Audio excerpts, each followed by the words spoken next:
खबर है, पैंथर ने किया है बछड़े का शिकार। शहर से सटे सीसारमा गांव में बीती रात की घटना है। पैंथर ने बाड़े में बंधे बछड़े का शिकार किया है। ग्रामीणों में भय का माहौल है। पूर्व में भी पैंथर ने पशुओं का शिकार किया था। ग्रामीणों ने वन विभाग से पिंजरा लगाने की मांग उठाई है। दहशत में ग्रामीण यहां पर नजर आ रहे हैं। रवि शर्मा हमारे रेजिडेंट एडिटर हमारे साथ फोनलाइन पर हैं।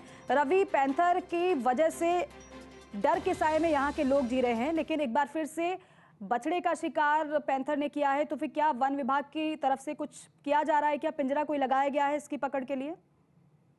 बिल्कुल, देखिए, ये जो घटना है दरअसल सीसारमा जो गांव है, यहाँ पर कुम्हारों का मोहल्ला है, वहां की ये घटना है। और एक बाड़े में जो गाय का बछड़ा था उसका शिकार किया। उसके बाद में ग्रामीण जो है वो खासे डरे हुए हैं, सहमे हुए हैं, क्योंकि उदयपुर और इसके आसपास के इलाकों में लगातार पैंथर्स का जो मूवमेंट बढ़ा है आबादी इलाकों में, उससे लोग जो है बड़े भयग्रस्त हैं।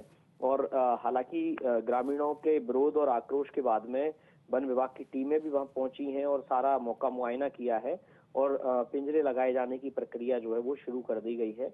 लेकिन देखिए, ये जो इलाके हैं यहाँ पर अमूमन बड़ी संख्या में पैंथर्स का मूवमेंट देखने को मिलता है। तो ऐसे में कुछ ठोस कदम जो हैं वो वन विभाग को उठाने होंगे, ताकि ये जो रोजमर्रा की घटनाएं हो गई हैं, लगभग ये रोज इस तरह की घटनाएं कहीं ना कहीं आसपास के इलाकों में हो रही हैं। और पिछले दिनों तो जो घटना हुई थी जिसमें करीब 8 से 10 लोग जो हैं वो पैंथर का शिकार हुए थे। तो ऐसे में वन विभाग को कुछ ठोस कदम उठाने होंगे, कुछ ऐसी कार्रवाई करनी होगी, कुछ इस तरह की व्यवस्था करनी होगी कि वन्यजीव भी सुरक्षित रहें और जो मवेशी हैं ग्रामीणों के वो भी सुरक्षित हो सके। बिल्कुल। रवि, आप बता रहे पिछली बार भी पैंथर का मूवमेंट यहाँ पर नजर आया था, तो क्या यही क्षेत्र था जहाँ पर पैंथर नजर आया था या फिर कोई दूसरा क्षेत्र था पिछली बार? बिल्कुल, देखिए, ये जो इलाका है ये सीसारमा का इलाका है। इसके अलावा नाई, बड़ी और ये जो आसपास के इसके इनसे सटे हुए इलाके हैं, चूंकि एक पैंथर का जो टेरिटरी जो है अमूमन 20 से 40 किलोमीटर के आसपास होती है, जिसमें कि वो मूवमेंट करता है। तो ऐसे में और भी कई पैंथर्स इस इलाके में हो सकते हैं।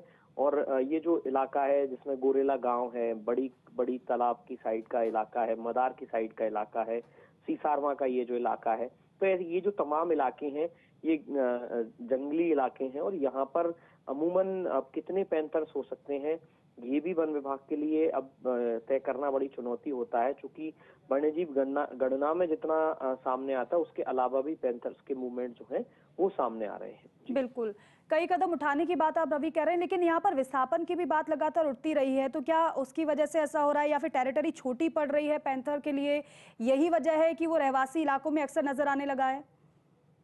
बिल्कुल, देखिए, ये इस बात में कोई शक नहीं है कि जो जंगली इलाके हैं, जो वन्य जीवों के जो आबादी इलाके हैं वो दरअसल घटे हैं और उनमें मानवीय जो गतिविधियां हैं वो बढ़ी हैं, चाहे होटल्स के नाम पर हो, रिजॉर्ट के नाम पर हो, फार्म हाउस के नाम पर हो या फिर अन्य किसी कारण से भी हो। तो ऐसे में वन्य जीवों का आबादी इलाकों की ओर मूवमेंट जो है वो देखने को मिलता है।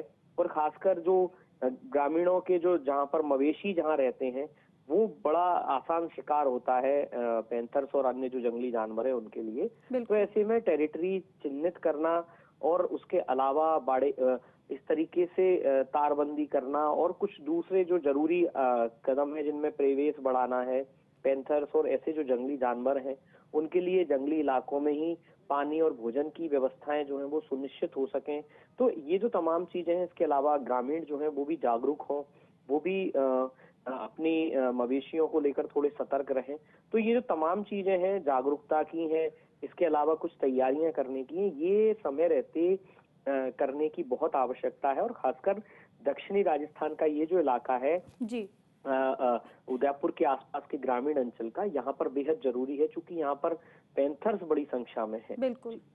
ठीक है रवि, बहुत शुक्रिया इस पूरी जानकारी के लिए, बातचीत के लिए।